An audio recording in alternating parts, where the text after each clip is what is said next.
नमस्कार मंडळी, मी संकेत आणि स्वागत आहे तुमच्या एका नवीन ब्लॉगमध्ये. तर मंडळी, आज आपण जाणार आहोत एका जंगलामध्ये जिथे मोस्टली बिबट्या येत असतो. सो आपण देखील जाणार आहे, बघूया बिबट्या भेटतोय की नाही.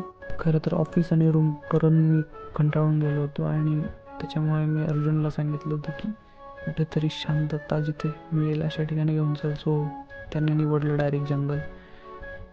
बेसिकली हे जंगल तर नाही आहे, बट मोस्टली तिकडे बिबट्या आढळतो असं ऐकलं. सो गाडी वगैरे लावली आणि भाऊ फुल जोमात होती. रुकने का नाम ही नहीं ले रहे थे. तो अर्जुन भाई हाय कर दो सबको. तो फाइनली 2-4 सीढ़ी उतरने के बाद हमारा डेस्टिनेशन आ गया था.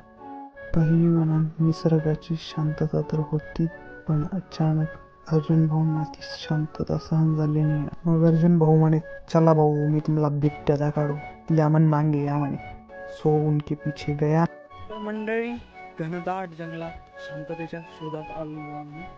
पण आता हे घनदाट जंगल थोडं शांततेकडून स्केरीनेसकडे जाते. बघू शकते इकडे बिबट्या राहण्याची दाट शक्यता असू शकते. तर याच्या पुढे जाणं मला सेफ तर वाटत नाही.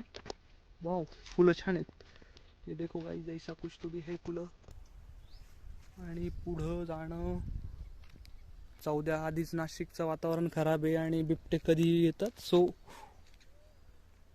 माउंटेन ड्यू डर की नको, जाऊ दे.